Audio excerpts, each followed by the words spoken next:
Hey guys! So welcome to the age of the dinosaurs. So we are going to be looking at several of the dinosaurs that you see on this front Google slide. And moving on to the next one, we'll show you what you need in order to be ready. You need this page. So make sure this one is open and ready to go. The first dinosaur we will discuss is Brontosaurus.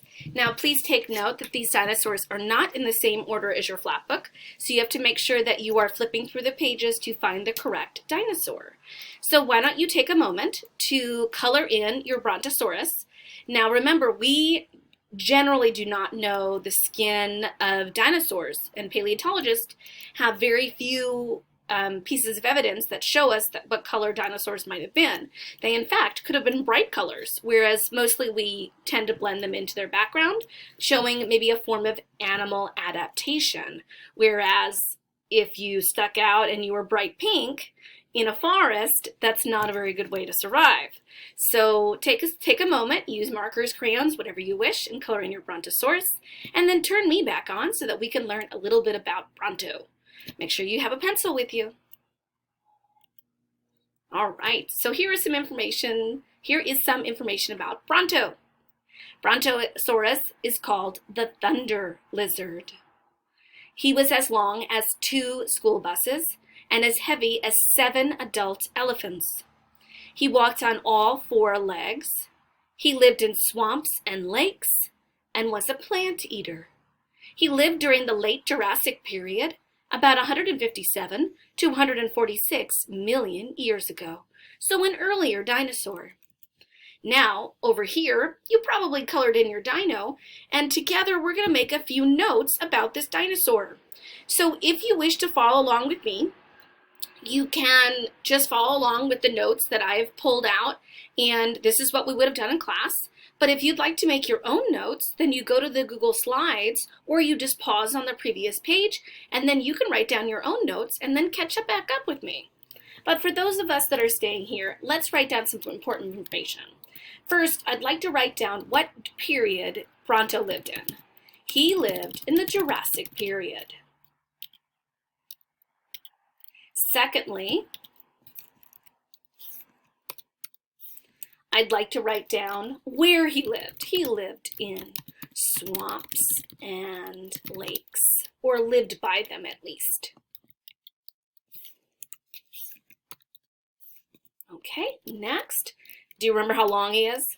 He is as long as 2 school buses. That's long. Okay, and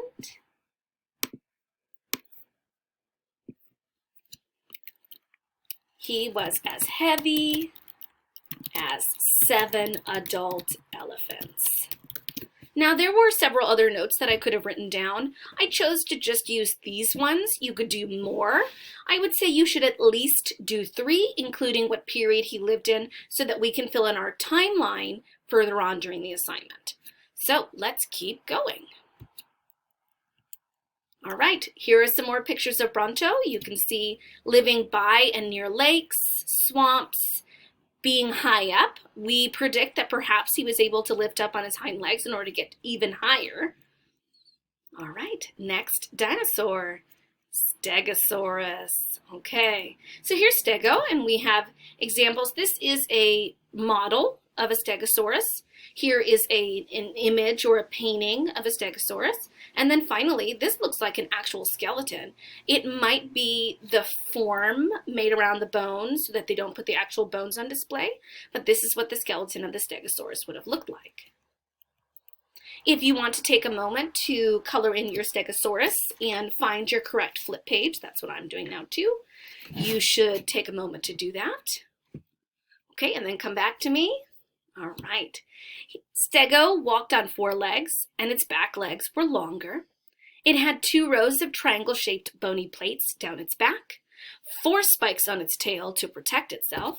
It was as long as a car and very slow moving. He is a plant eater, and fossil bones have been found all over the world. Quite a traveler. He lived during the late Jurassic period. All right. So let's go to our note page, and we'll do this. So we'll start with the period, late Jurassic. And next, let's do, I chose to note that he had 2 rows of triangular shaped bony plates. And if you remember, he or she was as long as a car.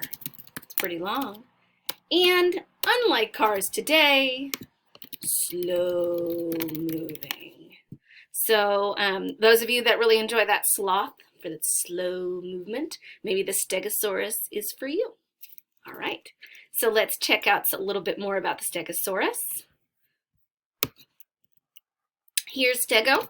You can see Stego here is able to protect itself against a T-Rex. And here are Stegos that are living together. Perhaps they lived in a pod.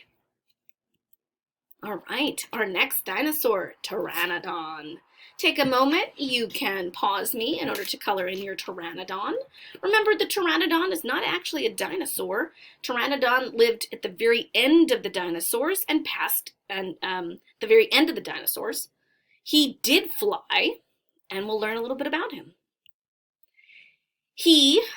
One type of Pteranodon is called a pterodactyl, which is a flying mammal, and he was the largest flying reptile. He had a large head that's mostly filled with air. Had no teeth and no feathers, just a beak. Its body was as big as a turkey or larger. He was warm-blooded. A meat eater, he ate fish right from the ocean, and he lived during the late Cretaceous period. So let's take a look at Pteranodon. All right, so you can pause me to get set. Let's write down the period, late Cretaceous. And remember, he was the largest flying reptile. Not too many reptiles fly now, do they, guys?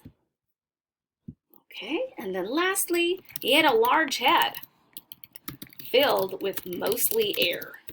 You might even say that he didn't have much of a brain, kind of like a bird brain. Oh, silly joke. Okay. All right, let's keep going. Here are some more pictures of Pteranodon and pterodactyl. They actually have a really neat exhibit at the Academy of Sciences in San Francisco. They had it last year, and my mom and I went to go see it, and it was all about Pteranodon and pterodactyl and other flying reptiles during this late Cretaceous period, and they might still have it up, so you might want to look that up online. All right, let's move on to this sea-dwelling animal, the Elasmosaurus. Take a moment to color him in if you wish. The Elasmosaurus lived in the sea. His name means plated lizard. His neck, just his neck, was as long as 2 motorboats. His body looks like a snake and a turtle. It's like the snake at the neck and a turtle in the body.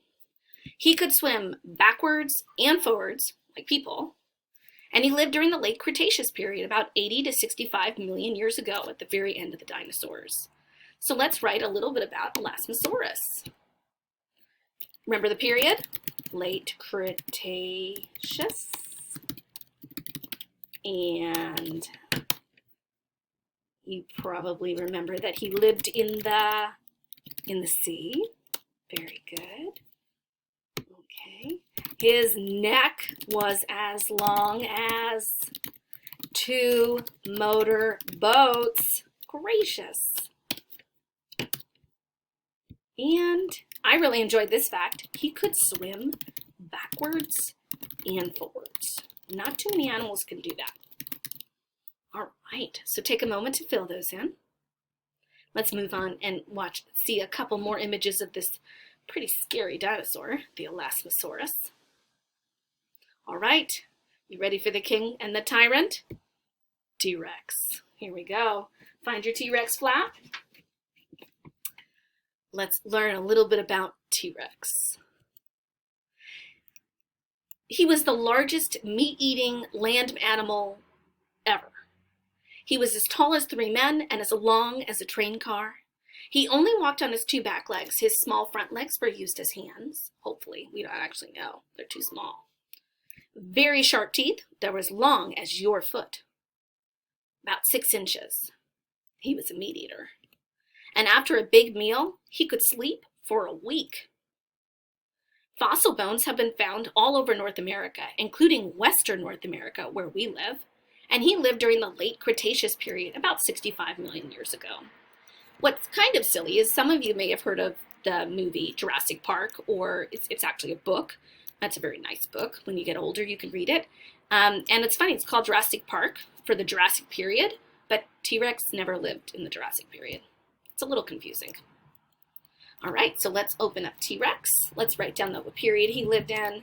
It wasn't Jurassic, he lived at the late Cretaceous period. And he was as tall as 3 men and as long as a train car. That's long. All right. What else could we say? Oh, do you remember where the fossils were found? Fossils have been found right in our backyard. They have been found in Western North America. Okay, a little bit about T-Rex. All right, here are some more pictures of T-Rex. This is a silly T-Rex photo. I think this is either from, they used to have a dinosaur exhibit at Marine World, Six Flags, and that might have been from there. This also could be from Disney. And here is an image created by an artist. And here is a T-Rex skeleton. And you can see this is a kid right here on the bottom compared to the T-Rex. All right. We just have, gracious, is there only one more? Oh, 2 more. Nope, I think just 1 more. All right, let's go to Triceratops. Here's something interesting. Remember how we discussed at the beginning of the week, those root words and the prefixes that help us to understand. So I want to throw one of those prefixes at you, the prefix tri, which my mouse is currently over. So think about this word, Triceratops, triangle. Oh boy. The bicycle that has 2? Oh, I'm gonna have to look it up now. I've forgotten the word. Mr. Smith helped me. It's a tricycle. That's what I was trying to think of. So what do each of those have in common? Look at this. 1, 2, 3. Think about a triangle. 1, 2, 3. Think about a tricycle. 1, 2, 3. What do they have? 3. Tri means 3. And then Sarah means horned. So he is a 3-horned dinosaur. All right, let's keep going. Facts about the Triceratops. He had 3 horns. He was the only dinosaur that could fight against T-Rex and survive most of the time. He was a plant eater. Its bony collar protected it from others. And he was as long as 5 adult men. They say he's similar to a rhinoceros in image, but definitely not in genealogy of the type of animal. Fossils have been found in the western United States, and he lived during the Cretaceous period. All right, so here is the Triceratops, and let's write down some information about him. He lived during the late Cretaceous period. A lot of these animals seem to live during that time. What else do we know? We know he could fight and survive against who? Against the T-Rex. Okay. We know that fossils have been found where? Where the T-Rex has been found. Western United States. Okay. Also, Western North America. All right, so one more image about this guy. Here we are at the Triceratops. And the last picture is decorate your title page. Check back with me for video number 2 when it comes to this so we can do our timeline together. Take care, guys.